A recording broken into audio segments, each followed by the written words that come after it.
Good evening. I'm Robert Crescione. I'm John Gatsis. You're watching America in Danger. Thanks for joining us on this 16th of July, the 87th week of the globalist insurrection, Great Reset, whatever you want to call it. Any number of names, Same old tyranny, same old collectivist, con. Yep.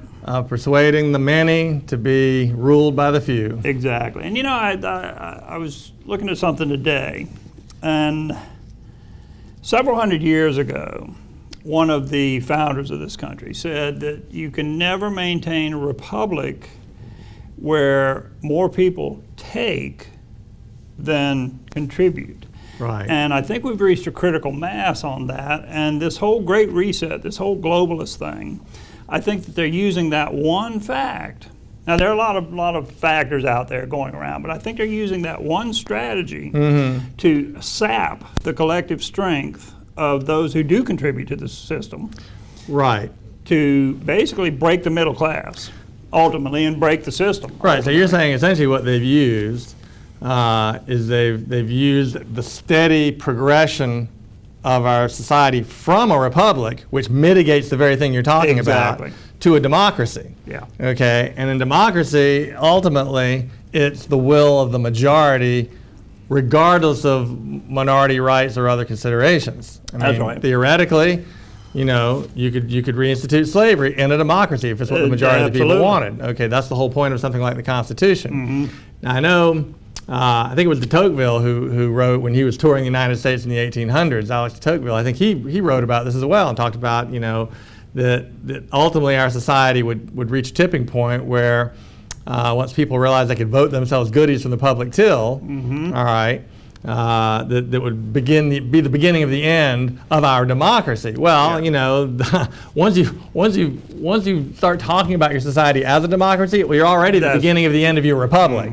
Okay, and we're kind of in the middle of that debate. Or really, unfortunately, I think we've moved a little too far. I think people are waking up, but I think that's an important thing, and that's why we harp on it so much on this show. Yeah. But you'll recall, when Mitt Romney was running for president, what was that, the 2012 cycle, when Obama was running for his second term, you remember he got in heap big trouble for making the comment about only 47% of Americans, of tax filing Americans, pay net federal income tax. In other words, only 47% of the people who are filing a return actually pay money into the system. Right. Okay. Well, that's dangerously close.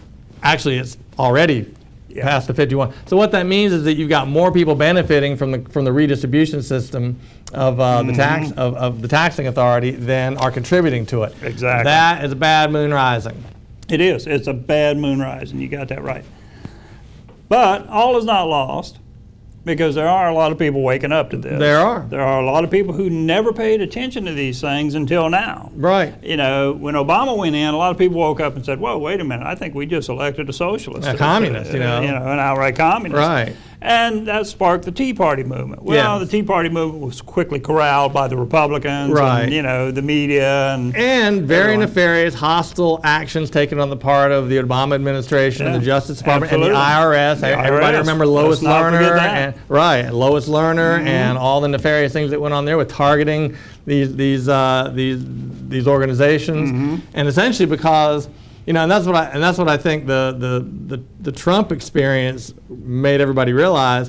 We see a lot of what happened there because he won and a lot was exposed. Obama won that second term, so none of the things that went on, to secure that victory, the lying and the stealing, the outright theft, we never really were exposed to it. That's right. There's a classic case of the victor writing the history, Yeah. as they say. He who's the victor writes the history. And I think this is sort of that scenario there. And so, but the Tea Party quickly got diverted and nosedived. Yeah, absolutely did. It did put up a good fight, but and they had some impact. Had some impact, absolutely. But ultimately, the media did what they always do: they assign an identity to these groups. Right. Oh, they're racist, they're bigots, they're haters. They just formed this Tea Party because they don't like blacks. Well, does anybody even remember what the acronym T in Tea Party stands for? Taxed enough already. Exactly. Right. Taxed enough already. That's absolutely That's all right. it was. And now, good Lord, the Democrats are queuing up to tax and spend again in the high. We have the highest inflation in over 40 years. Right. And I'm going to tell you, the 9.1%. That's a garbage number. Yeah. We've got much higher than 9.1%. I can tell you that right now. At the very minimum, if you simply calculate it according to the metrics that they calculated in the 70s, when inflation, when they're saying, okay, it hasn't been as high since then. Well, in the 70s, it was calculating using a different set of formulas and metrics. Using those methodologies, we're closer to 15%. Yeah. Absolutely, because they rejigger that basket of goods periodically. Right. Well, we're going to take this out because we got to keep it at this number. They love to do that. It's the same with Wall Street. It's the same with all of these people that juggle these numbers around. Well, it's like any technical specification. One number doesn't really describe the whole picture. That's right. Okay, it's just a benchmark. It's a figure of merit. Right. All right. So 9.1%. First of all, and I don't want to veer too off topic. We've got to remind everybody. Inflation is not an increase in prices. Gas prices have gone up 50+% because of scarcity. They've throttled back the supply. That's a simple supply and demand function of the price function. Exactly. Okay, so you're going to get it. Has nothing to do with Putin. It has nothing to do with Putin, and it has nothing to do. I mean, it does have to do somewhat with the Federal Reserve and their monetization and their printing of money. But fundamentally, inflation is a monetary phenomenon. It's the increase in the money supply which drives prices up without any concomitant increase in value. Exactly. Okay, and so that is a different subject altogether than just price increases that come from scarcity. And they're bundling all those things up in one ball, calling that inflation, and then giving it this sort of average number of 9.1%. There are a couple areas where prices have actually gone down, but they're not of consequence. That's right. Okay. The vast majority of things are much more expensive, and wages are not keeping up with the cost of these goods and services. And the root cause of all that, fundamentally, is an increase in the money supply that's dramatic. I'm going to tell you, if you haven't received a minimum $400 a week pay raise in the last 2 years, you're falling behind. You're losing money. And the inflation thing, just, a lot of people don't understand inflation, but I want to put it in super simple terms that a grade schooler could understand. Okay. If you go over to Lowe's.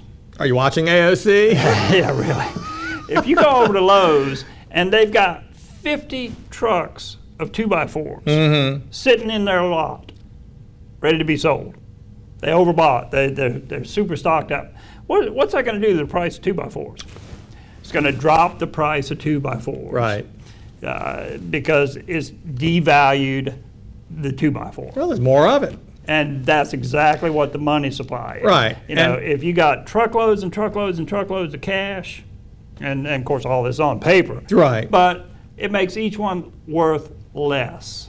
So that when you go out to buy, now you're not paying less in the marketplace because manufacturers know that the dollars are worth less, so they've got to raise their prices. Well, there's more of them. Right. There's more of them, yeah. It's really intuitively, once you understand what's going on, it's intuitively very obvious, especially if you can also become aware, and this is important, at one time, money was defined and structured in such a way that the money itself had intrinsic value. Right. Okay. Gold, silver.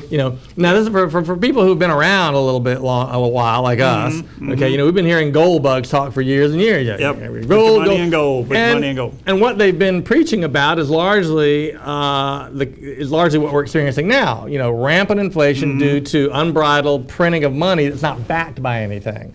Okay, and so over the years in the history of this country, they've decoupled money from something tangible like gold, and ultimately somewhere in the 30s it became just full faith and credit. Right. It's just paper dollars. It's a a flexible money supply, which is what economists like to talk about. Okay, but it's not tied to anything, and it is so susceptible to abuse by the politicians just to be able to print this money and to spend money that's just created out of thin air. All that does is steal the value of your wealth. Your dollars become worth less. Exactly. It's the biggest tax there is inflation. It is. And if you want to learn more about that, I highly suggest go on Amazon, order the book Creature from Jekyll Island. Right. If you don't want to read, or order it with audiobooks. But G. Edward Griffin gives an excellent summation of starting at what money is, right, what money should be, how the Creature from Jekyll Island, which is the Federal Reserve, came into being under cover of darkness, right, through deception, kind of like we have going on today, but right, through deception. Politicians have been dishonest since the term politician came into being. Yeah, I think they're actually synonymous. They are. In fact, probably if you look somewhere in ancient history, politician means corrupt, piece of garbage, grifting, drain on society. That's right. That's probably what the real meaning is. The root, look at the Latin and Greek roots. Politician. Pol meaning people, and ishin meaning screw the people. That's right. And speaking of some such grifting politicians, I've got to ask this question, and this goes out to Governor Cooper. ICE, which is, they try and round up illegal immigrants. Immigration and Customs Enforcement.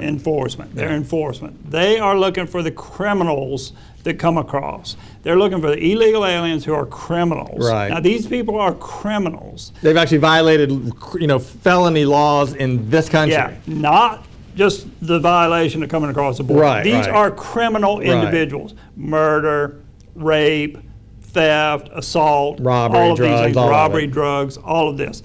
That's who they're looking for. Now, when they get wind that one of them has been arrested, say by the local sheriff, well, they send in what they call a detainer, which means please hold that individual until we get there to pick them up.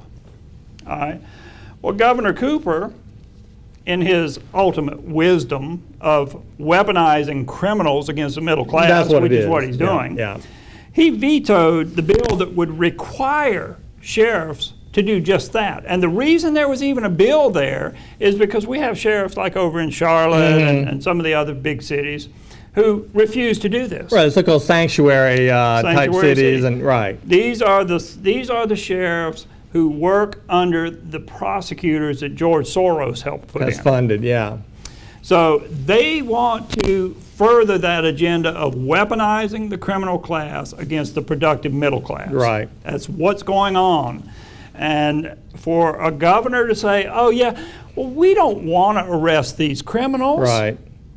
There is something. What is that? There is something really beyond the pale. I mean, you could understand them being able to snooker people into maybe believing that there's merit to the idea that, well, we don't want to go chasing after harmless illegals that have just crossed the border and are looking for a better life. Right. It is impossible to justify and understand why you would not want to alert ICE and have deported those individuals who have crossed the border and committed egregious, violent crimes against American citizens. And in fact, if I'm not mistaken, did I read a headline today about a NASCAR driver? I don't follow NASCAR at all, but about a NASCAR driver that was stabbed? Yes, there was. There was one that was stabbed by an individual who had stabbed someone else because of the Soros prosecutor, the Soros-installed prosecutor. He wasn't charged in it. Now, this wasn't an illegal alien, I guess, probably. I don't think so. Right, but the underlying philosophy of weaponizing the criminals against the middle class is what's at work here. And you really have to ask yourself, well, and I know what people say, well, why would anybody want to do that? Why would a prosecutor? Well, this is no different. I mean, fundamentally, we are in a form of cold, war. Yeah, absolutely. All right? There is a type of war being waged, against this country and against its institutions. And one of the ways that the architects of this assault have chosen to attack us is to populate lower level offices with people who fundamentally see it as their duty to do everything they can to deconstruct and dismantle this country, because they view it as fundamentally racist and immoral. And so their job, and you have to realize that's what's at work when you look at the actions of people like George Gascon, Kessler up there in Philadelphia, Chesa Boudin, who thankfully was recalled. The folks of San Francisco, there is some hope, because San Francisco, arguably the most liberal city in the nation, okay, they voted to recall that progeny of murderous Weather Underground communists. His parents were Weather Underground communists involved in a Brinks bank robbery, okay, where people were killed. Okay, that's who the district attorney of San Francisco was until very recently, when he was ousted. Okay, so those are the kinds of people that are doing. Governor Cooper is basically in alliance with that line of thinking. Exactly. Okay, that's the overarch here. He is in line. He is in alliance with that type of thinking.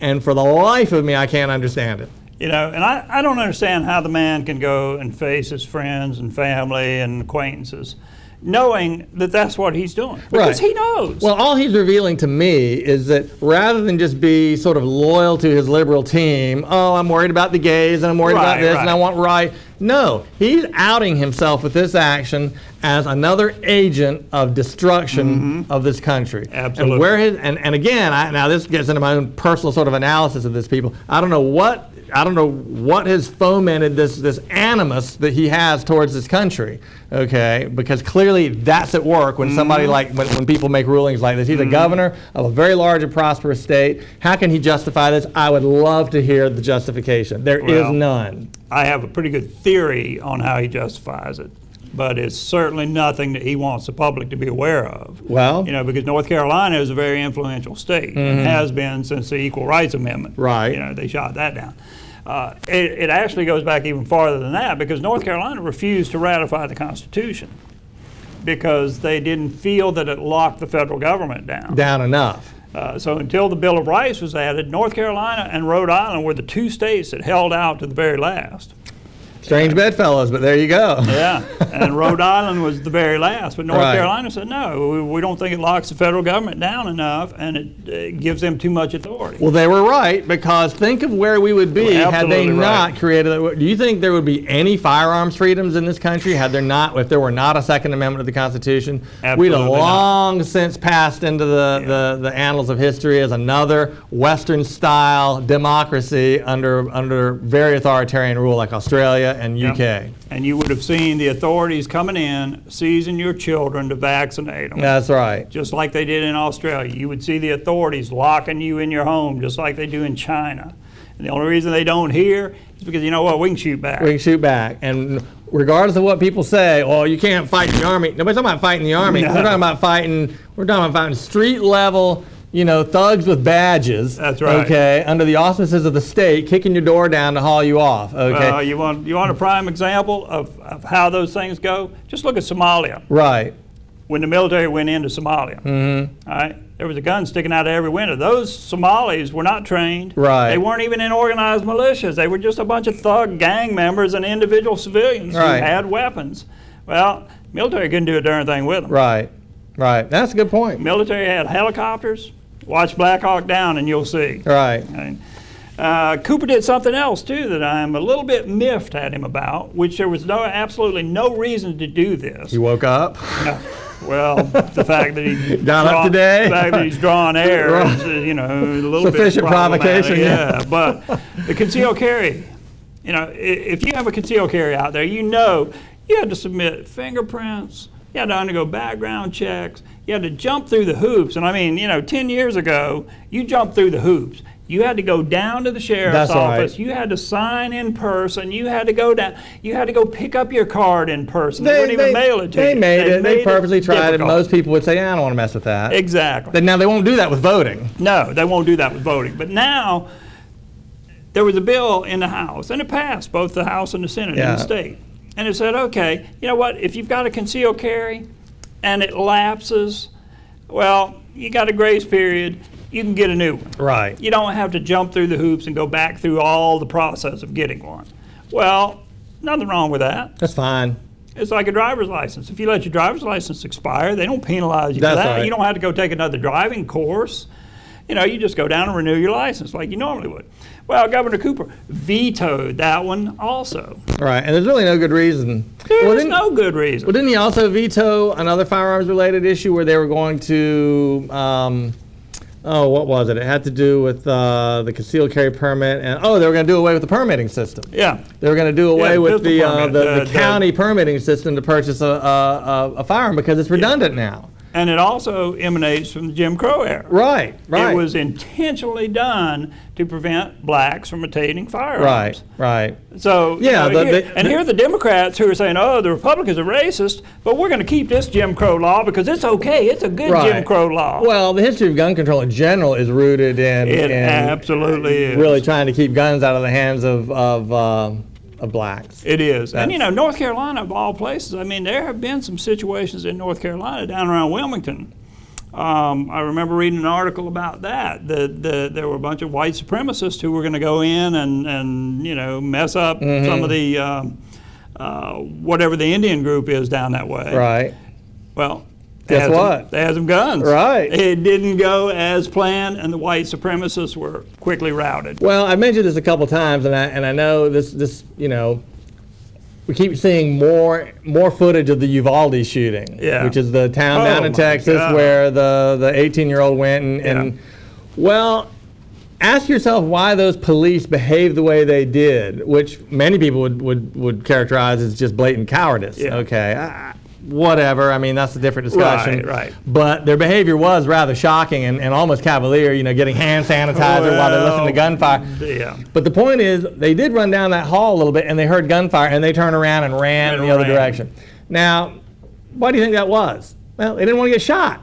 Right? They didn't want to get shot.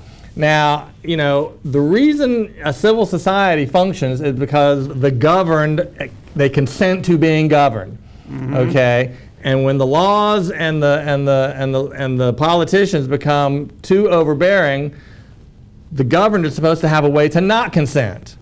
Okay? Now, almost every nation in the world, other than the United States, has made it so their citizens don't have a way to not consent. Exactly. We do. Yeah. Okay? But the reason our society is generally very orderly, I know, there's a price we pay for gun ownership, and that is occasionally somebody goes off half-cocked. That's right. But they do that in other societies as well. Absolutely. And if you're going to look at Japan, well, they're so ordered, and they have such a different mentality. They don't commit any crimes of any kind, really. They're just a very authoritarian society, okay? And they just have a completely different culture and a different outlook on things. So you can't compare. No, you can't. But this society, for all the guns that we have, really very few accidental deaths, and the uses of them in crime are really in very localized, identifiable spots. And people won't enforce the law purposely. Exactly. And with that, we got to take a little break. When we come back, we're going to talk about why does anyone need an AR? Okay. Why do you need a multi-round mag, or should I say multi-piece? Right. Clip. Right. How about let me do like the politicians do. A multi-bullet. Multi-piece bullet round case magazine clip to put them in. Right. When we come back, we're going to talk about that. So stay tuned for more American Danger. We'll be right back.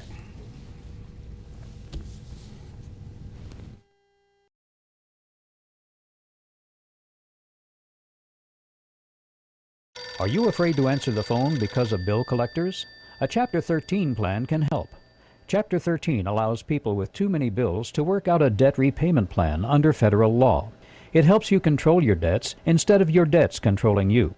Chapter 13 stops creditors from harassing you and stops repossessions and foreclosures.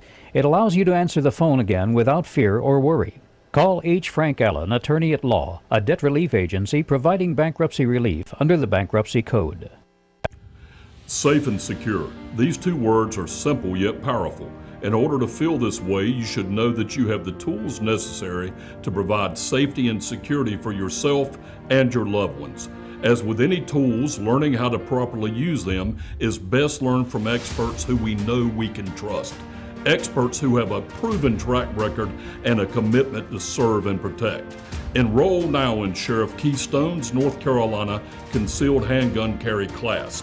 taught at the CPF Training Center in Rocky Mount.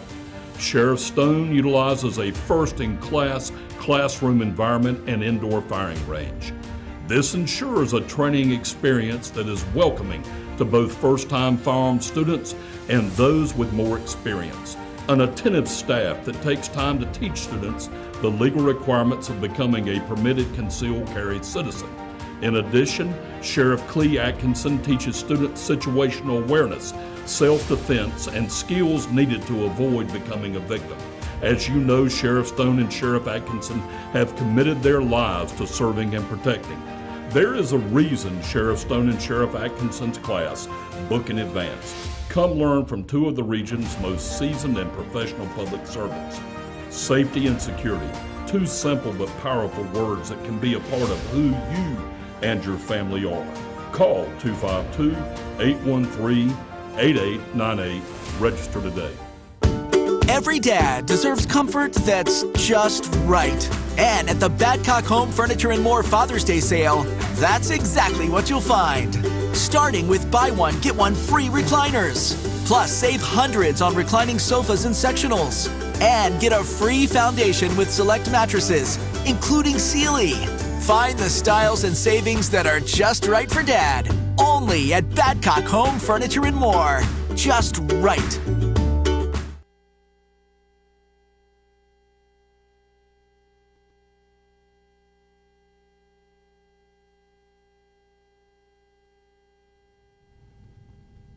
All right, we are back, and before the break, I pondered the question why anyone needs an AR with multiple rounds in the mag. Right, and that, a weapon of war. A weapon of war. Yeah, well, that's that's the thing all the liberal bedwetters like to talk about is why would anybody even need such a thing? Right. A lot of good reasons. A lot of good reasons. I watched a video by Colin Noor today.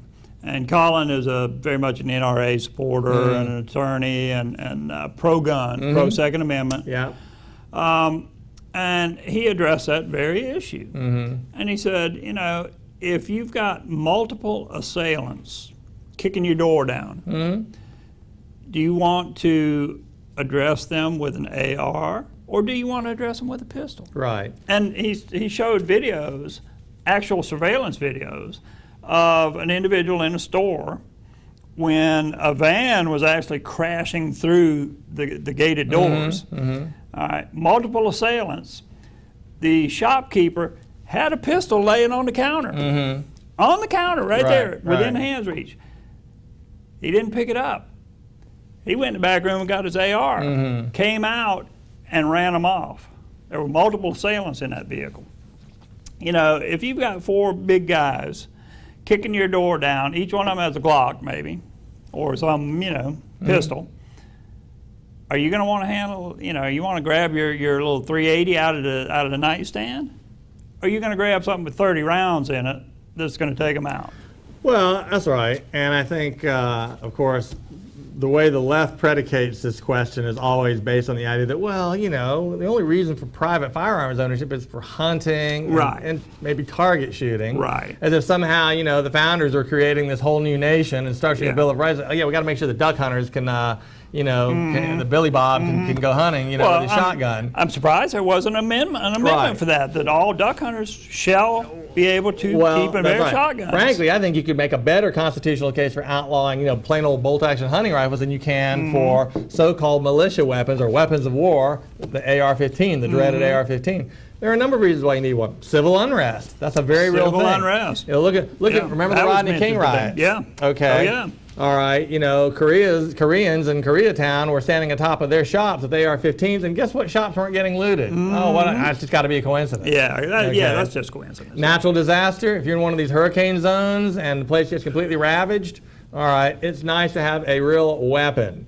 Okay, yes, the AR-15 is a weapon. And, I always grow a little frustrated with people sometimes on our side who try and mitigate, and say, well, you can do just as much damage with, other things. You can run people over with a car. Yeah, but a car is designed for transportation. Right. Okay, it can be used as a weapon. Certainly it can, but it's designed for transportation. AR-15 is designed as a weapon. Well, that's something that the Second Amendment guarantees its citizens the right to have. I want one because it's an effective weapon.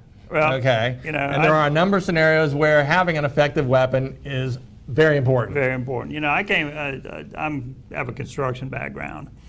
And one of the sayings that's prevalent in construction is the right tool for the right job. Right, and correct. An AR is the right tool when you're faced with multiple assailants. You're in a riot situation. You have people kicking your door in. That is the right tool for the job. That's right. That's right. Because the police don't even have as their charter protection necessarily. They're not there. They can't intervene in a situation where you need a firearm. Well, but in the event of societal, you know, and I don't mean societal breakdown in the sense that, oh, you know, mass civil war. I'm talking about just a natural disaster.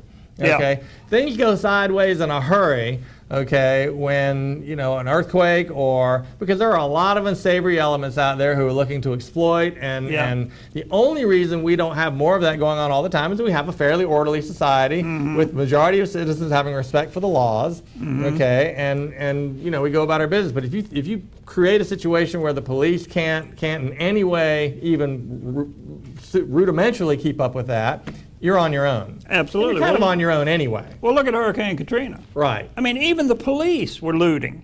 Right. Now, exactly. if you had a store down there and the police are kicking the door in to come loot, I mean, come on. That's right. Order has broken down. And I would want to have an AR, you know, in a sling over my shoulder. That's right. You know, that's bottom line. And fundamentally, you know, I mean, I've heard people say, well, do you really think the founders, you know, meant that people were going to should have AR-15s? Yes. Well, they would have said, well, we don't know anything about, you know, what an AR-15 is. All we know is that the police and the military have them. We think the citizens should have them. Absolutely. Okay, that's the whole point of the Second Amendment. That's Citizens exactly right. need to have, again, consent of the governed means the governed have to have the ability to not consent. That's exactly right. And at the end of the day, that's what that is all about. Absolutely. You know, and there have been cases where the police actually went to a local gun store during a shootout to borrow additional weapons.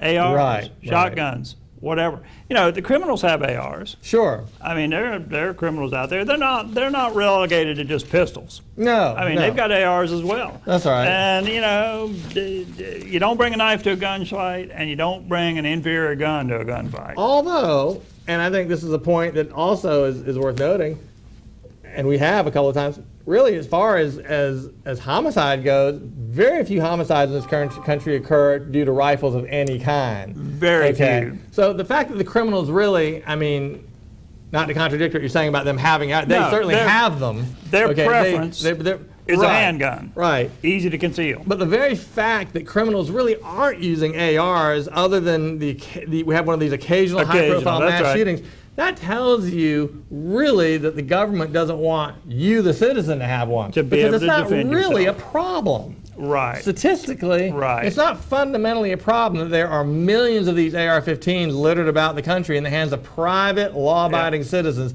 That's who they don't want in possession of those firearms. Exactly, and that takes us right back to what we talked about earlier, was weaponizing the criminal class. That's right. Against the middle class, the Right. productive middle class. Right. Is, you know, if you have this element out there striking fear in the hearts of half the population, then it's easy to say, oh, well, look, here's our solution. Well, Here, we're gonna fix this. We're gonna put up no gun signs, and we're gonna prohibit you from renewing your concealed carry, and we're gonna eliminate the ARs. We're gonna put a tax on those. As a matter of fact, there is one moron in, well, there's more than one. yeah, I caught myself generous. There's many more than one. Right. In fact, there are 36 co-sponsors of this excise tax. Co-morons, yes, co-morons. There are 36 currently signed on as co-sponsors of this idiotic The excise tax? excise tax, Yeah. which wants to put 1,000% excise tax on ARs. Right, would render a $1,000 gun a $10,000 Yeah, purchase. a $10,000 purchase. Well, exactly. again, going back to what you were talking about, weaponizing the criminal class against citizens, the other message that's being put forth by these prosecutors and by these woke DAs is that you're not allowed to defend yourself. Right. Okay. Right. Anybody who's been following the news knows about what's his name, Jose Alba. Okay, the bodega, not Bogota, as Jill Biden would call it. but the bodega operator in New York City, who, when confronted with, I mean, for those who don't know the story, it's really unbelievable. Yeah. Okay. Woman shows up, wants to buy some chips, finds out her EBT card is out of money. Okay. She's mad. And this is a 61-year-old, the bodega operator is a 61-year-old immigrant from, I think, the Caribbean. All right, I believe. I'm not sure about that. All right. She's mad, goes and gets her boyfriend, who turns out is a multiple violent felon. Okay. He comes around the corner, roughs up the guy, pushes him in the corner, he's beating him up. She's already brandished a knife. So the bodega operator somehow manages to get around and find a knife he has stashed, and he stabs this guy, ultimately killing him. So guess what? The bodega operator has been charged with second-degree murder by Alan Bragg, the woke Soros-funded district DA. You're right, district attorney in New York City, in Manhattan, rather. Okay, the assailant's dead, thankfully, in my opinion. Good riddance. Good riddance. Okay, the girlfriend who also tried to stab the bodega operator, Jose Alba. She was not charged because she was defending the assailant. That was the rationale that the DA's office used. Now you tell me that's not being done on purpose. They're basically saying, don't you dare defend yourself against our army, our foot soldier thugs that we have released on the streets to assault you. Well, you know, I'm confused here because typically someone that assists in the commission of a crime and assaulting someone is a crime. That's right. Typically someone that assists in that is not considered someone defending that person. They are considered a co-aggressor. Well, I think they call that the felony murder rule. Exactly. You know, or that's akin to it. Yeah. In other words, if you kill somebody in the process of committing a felony, even in self-defense, because the person you're trying to rob shot you, you don't get to make that claim. No. She doesn't get to make that claim. No. Okay. And the fact that the DA doesn't charge her when she brandished the knife first. She was the one trying to get basically free chips, and really they're just violent, miserable people who were looking for an excuse to harass an older guy, okay, who was trapped in that little opera. I mean, that story is so infuriating. I don't understand how people in New York City aren't dragging that guy out. And I don't either. And you know. Well, that's the thing. You know, this is when torches and pitchforks come to mind. And speaking of torches and pitchforks, Sri Lanka. Yeah, Sri Lanka. All right, with a ESG score of 92.5. All right, they decided that, okay, well, you know what, we're going to do away with all chemical fertilizers. Yeah, all nitrogen-based fertilizers. All nitrogen-based fertilizers. Yeah. Well, they shut down their agricultural industry.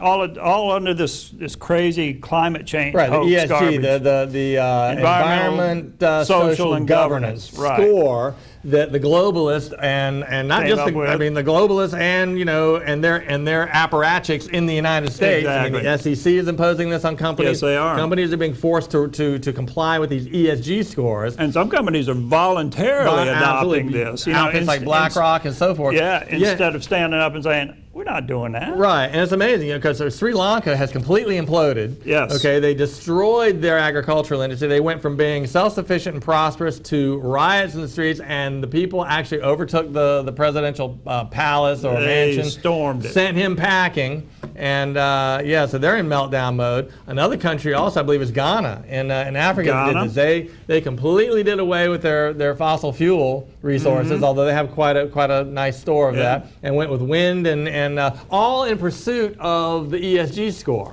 Right. Okay. Oh, they got a great ESG score. They had a great ESG score. They got a 91. And they're completely destitute, and there's no food, and they're in heap big trouble too. Now, just for comparison, the United States ESG score is somewhere in the high 50s. Yeah. And they're trying to I think ESG score really needs to stand for something else. I'll think of it at some point, but it should be something tantamount to we're destroying your country. And the higher your score is, the closer we are to total destruction. Because if they ever get in this country, if they actually get us to eliminate our use of fossil fuels, you better start getting used to what it's like to live in places like Sri Lanka and Venezuela. You got that right. And make no mistake, that's the goal. That's right. And Holland is on the fast Holland. track for Forgot that. about Holland. Yeah, where they're shooting at 17-year-olds on the tractor. Right. Where the police are actually shooting at 17-year-olds on the tractor. Right, because their farmers are protesting. Unbelievable. That's right. The same ESG mandates and the climate.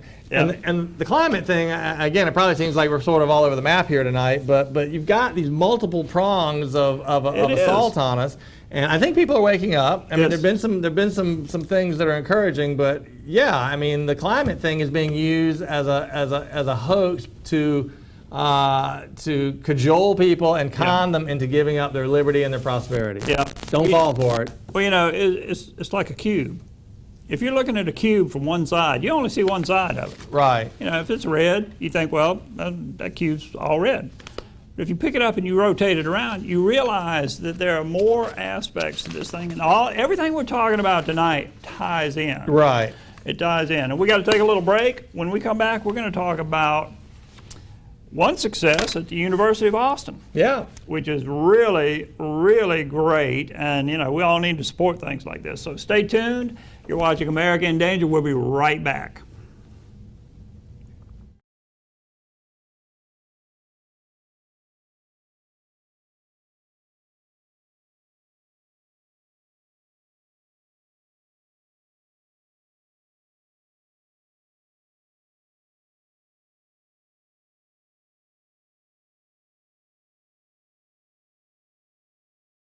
Are you afraid to answer the phone because of bill collectors?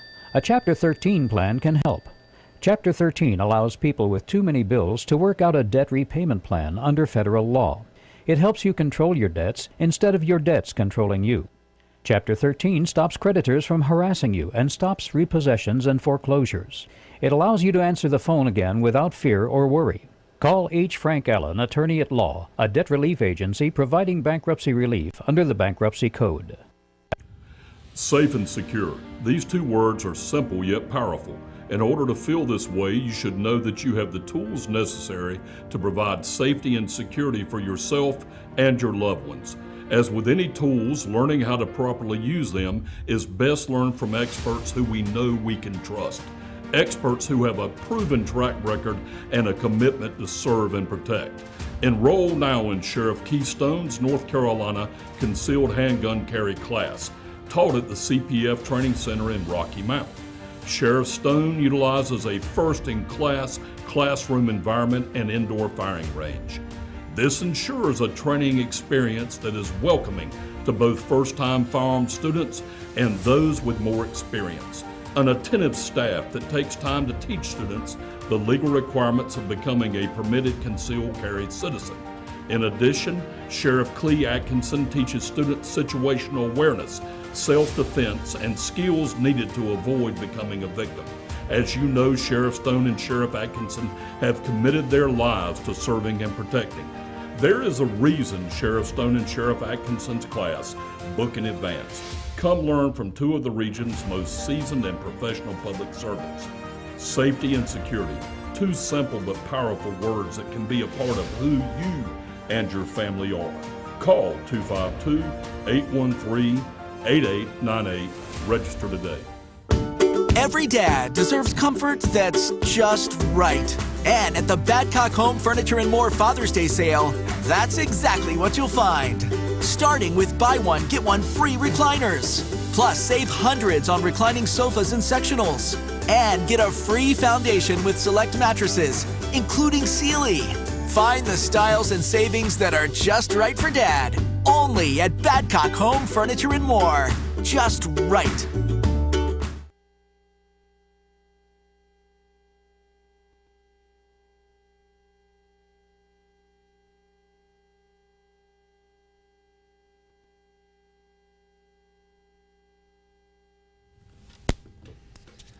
All right, we are back.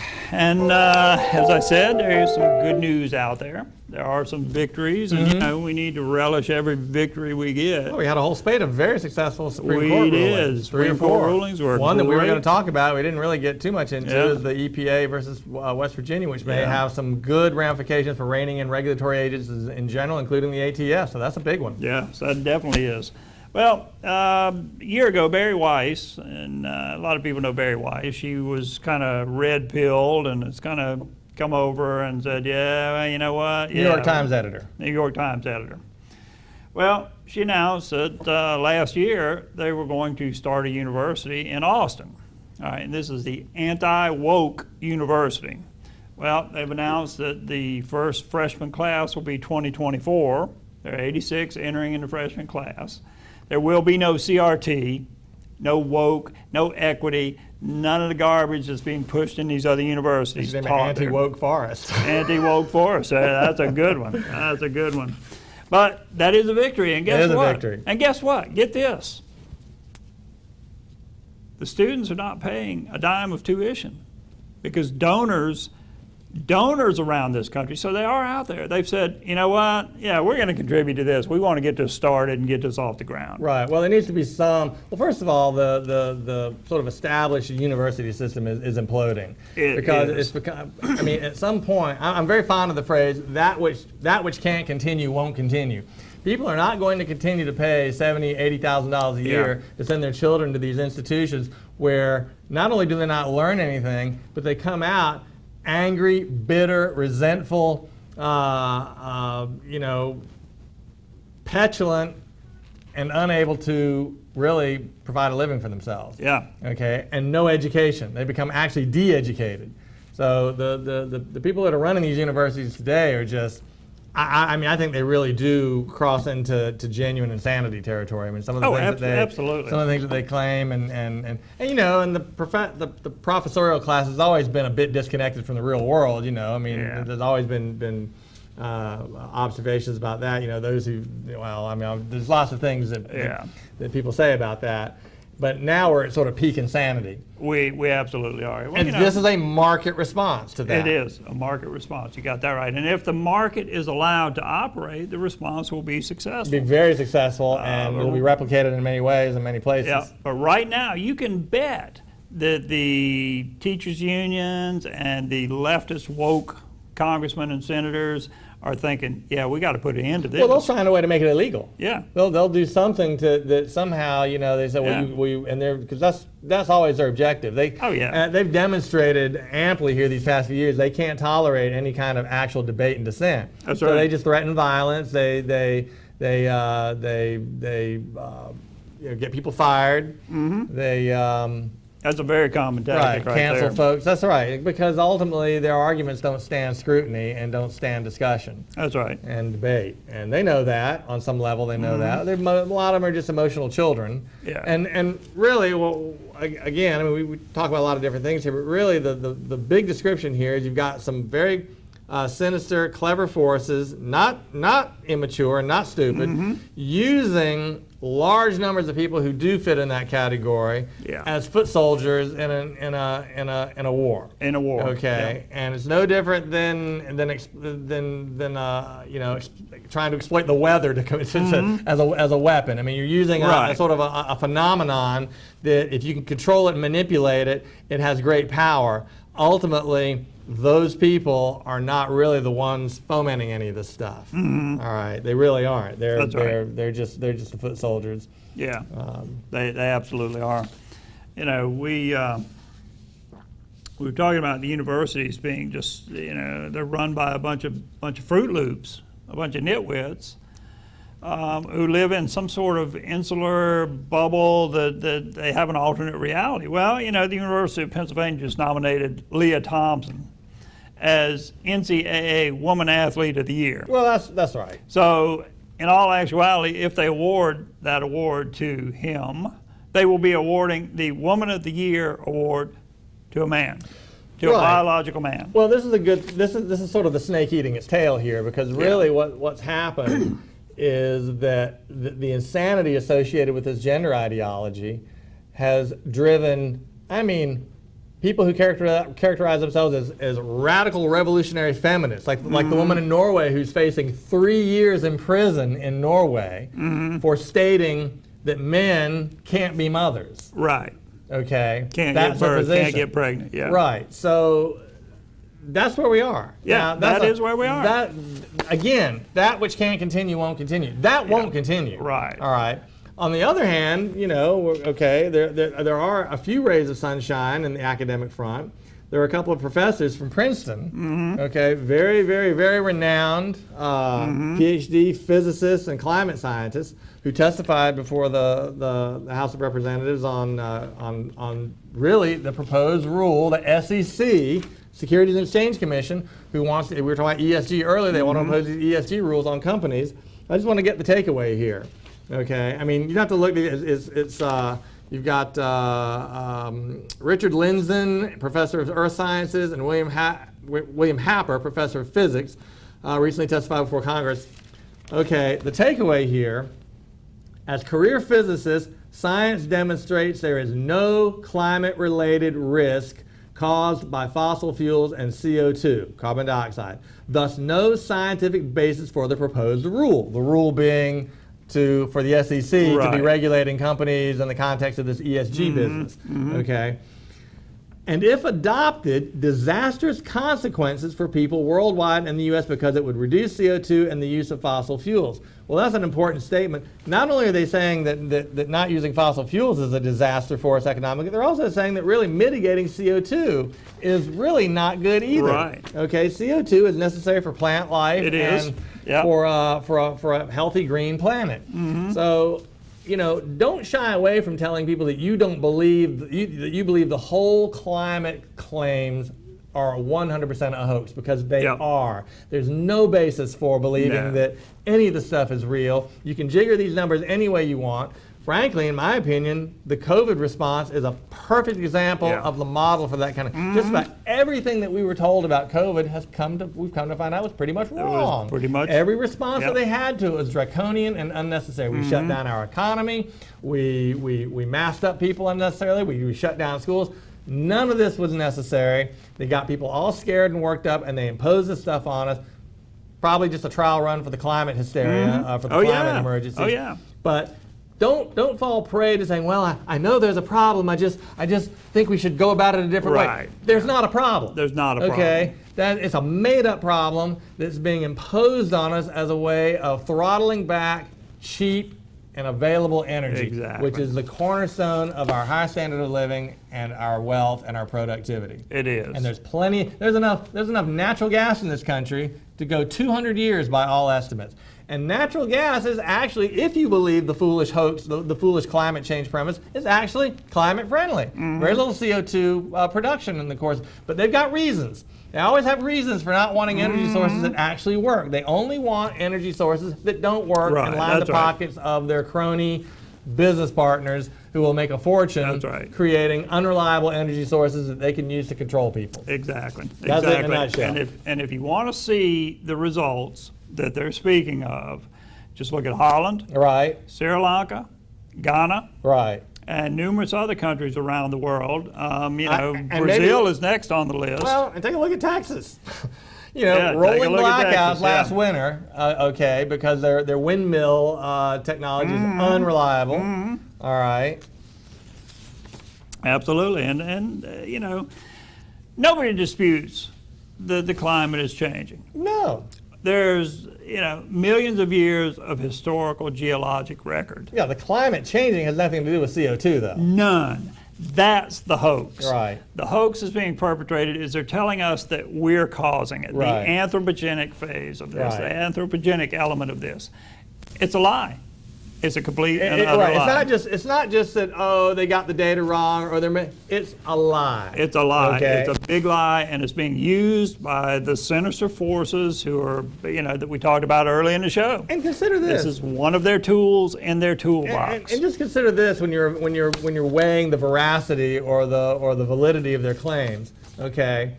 I'm not big on sports analogies because I don't follow sports that much, so I probably don't get those right. But there is one I've always liked, and it goes something like this. You are what your record says you are. And I think that's true in many areas of life. Well, if you look at the prognostications and the predictions of all of these climate hysterics and environmental hysterics for the last 50 years, not one thing they have predicted has been true or come to pass. We could spend a whole show doing nothing but a crawl at the bottom of the screen showing their predictions and how those have not come to pass and turned out to be utter failures. Why would you listen to these people? Why would you let them scare you into giving up fundamental things that allow you to live a prosperous and happy life? Exactly. You want to know how much they lie? Just watch Al Gore's Inconvenient Truth. Right.